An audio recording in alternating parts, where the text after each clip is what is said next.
तो दोस्तों SBI small cap पे काफी सारे लोगों के सवाल इस वक्त आ रहे हैं क्योंकि पिछले 2-3 सालों से फंड परफॉर्म नहीं कर पा रहा है।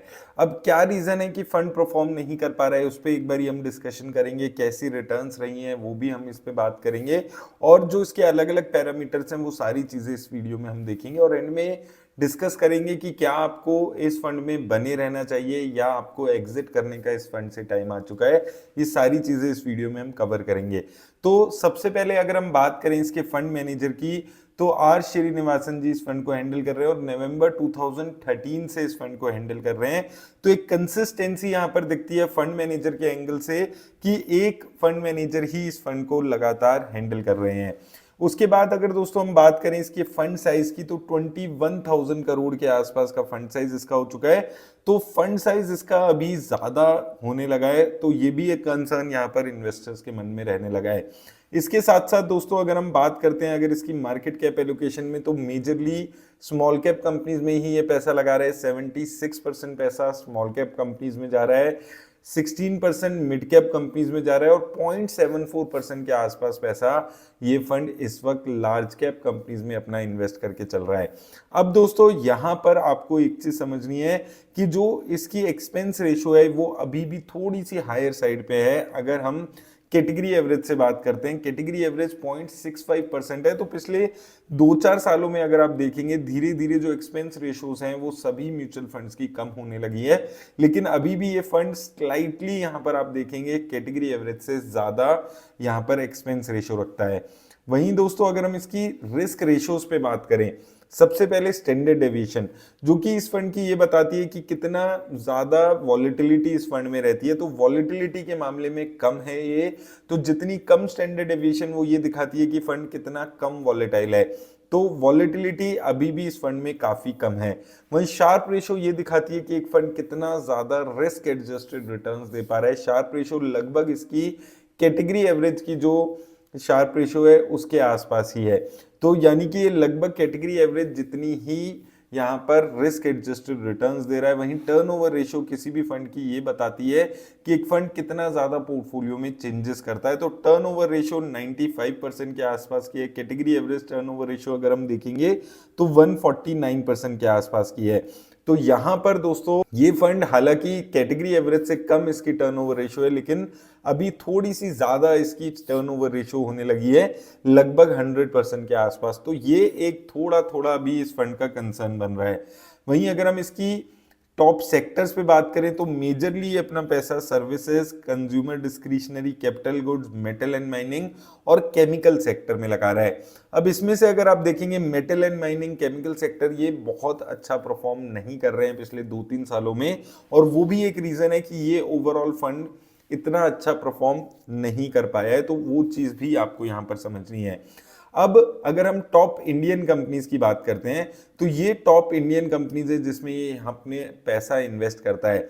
Blue Star, Kalpataru Projects, SBFC Finance, CMS Info, Chalet Hotels, तो अलग अलग यहाँ पर इसकी कंपनीज यहाँ पर नजर आती हैं। लेकिन एक किसी कंपनी में बहुत ज्यादा इन्वेस्ट ये फंड नहीं करके चलता, और यही चीज हमने देखी है स्मॉल कैप फंड्स में कि किसी एक कंपनी पे बहुत ज्यादा भरोसा नहीं करता है अपनी जो ओवरऑल रिस्क प्रोफाइल है उसको लिमिट करने के लिए। तो ये एक पॉजिटिव बात है अगर हम इस फंड के पॉइंट ऑफ व्यू से बात करें। वहीं दूसरी तरफ दोस्तों जितनी भी कंपनीज में इसने पैसा लगाया हो उसमें से काफी सारी कंपनीज है जो बहुत लंबे टाइम से इसके पोर्टफोलियो में नजर आती है। ब्लू स्टार की बात करें, वी गार्ड इंडस्ट्रीज आप बात करें, कैरबरंडम यूनिवर्सल की बात करें, एलगी इक्विपमेंट्स, तो ये कंपनी लगभग 3-4 साल से इसके पोर्टफोलियो में बनी हुई है। तो कंसिस्टेंसी यहां पर चल रही है अगर हम कंपनी की बात करें। अब दूसरा रिस्क क्या हो जाता है कि जब आप सिमिलर कंपनीज को रखते हैं तो एक साइकिल होती है जिसमें कुछ कंपनीज चलती हैं कुछ नहीं चलती हैं। तो अभी इन कंपनीज में से काफी कंपनीज परफॉर्म नहीं कर पा रही है, जो कि एक मेजर रीजन है इस फंड के अंडर परफॉर्मेंस का। अब परफॉर्मेंस पे एक बारी हम बात करते हैं, तो अगर हम इस फंड की परफॉर्मेंस पे बात करें तो अभी भी 10 सालों में 28% की रिटर्न्स इसने सीएजीआर रिटर्न्स दी है। तो 10,000 रुपए अगर आपने 10 साल पहले इस फंड में लगाकर छोड़ दिए होते तो वो पैसा इस फंड ने आपका 1,21,000 रुपए के आसपास बना दिया है। तो ओवरऑल रिटर्न्स अभी भी अच्छी खासी इस फंड में नजर आती है। 5 साल में आप बात करें तो 24% के आसपास के रिटर्न है, 3 साल में 30% के आसपास के रिटर्न है और 2 साल में 16% के आसपास के रिटर्न है। वहीं 1 साल की हम बात करें तो 21% के रिटर्न है। तो 3, 5 और 10 सालों में काफी अच्छे रिटर्न्स ये फंड जनरेट कर रहा है। वहीं अगर हम दोस्तों ओवरऑल एसआईपी रिटर्न्स पे इसकी बात कर ले तो यहां पर एक अच्छी खासी परफॉर्मेंस है। 1 साल में 31% की, 2 साल में 23% की, 5 साल में 28% की और 10 साल में 24% के आसपास के रिटर्न्स हैं। तो अभी भी अगर हम देखते हैं ओवरऑल, अगर हम 5 और 10 साल में देख रहे हैं तो कंसिस्टेंसी यहाँ पर अच्छी नजर आती है अगर हम इस फंड की बात करते हैं। अब देखिए, जब भी हम किसी भी फंड की बात करते हैं तो एक चीज आपको हमेशा समझनी है कि वो फंड अपनी कैटेगरी एवरेज से कैसा परफॉर्म कर रहा है या फिर अपने बेंचमार्क इंडेक्स के मुकाबले कितनी अच्छी रिटर्न्स दे रहा है, ये बहुत ज्यादा जरूरी हो जाता है।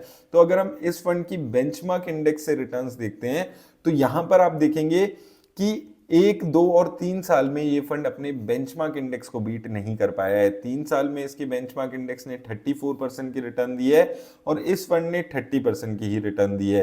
1 साल में भी अगर आप देखेंगे अंडर परफॉर्मेंस है, 2 साल में भी अंडर परफॉर्मेंस है, लेकिन 5 साल में अभी भी ये फंड अपने बेंचमार्क इंडेक्स को बीट करते हुए आ रहा है। अब दोस्तों, आपको यहां पर जो सवाल सबके मन में आ रहा है कि क्या हमें इस फंड से निकल जाना चाहिए क्योंकि ये 3 साल से परफॉर्म नहीं कर रहा है। तो देखिए, ये चीज मैं हमेशा आपको बोलता हूं कि ये जरूरी नहीं है कि हर फंड हर वक्त अंडर परफॉर्मेंस अपनी देगा। हर फंड का एक ऐसा पीरियड आता है जब वो अंडर परफॉर्म करता है, लेकिन इसका मतलब ये नहीं है कि आप फटाफट उस फंड से निकलने के बारे में सोचें। अभी भी 5 सालों में ये फंड अच्छा परफॉर्म आपको करके दे रहा है, ये एक बहुत अच्छी बात है इस फंड की। और साथ में कंसिस्टेंसी है इस फंड की, रिस्क कम ले रहा है और डाउनसाइड प्रोटेक्शन भी है इस फंड की, काफी अच्छी हमेशा से रही है। तो ये 2-3 चीजें हैं जो इस फंड के फेवर में आपको मिलती है। सारे small cap funds quant small cap fund की तरह परफॉर्म नहीं कर सकते हैं, वो प्रैक्टिकल चीज आपको समझनी है।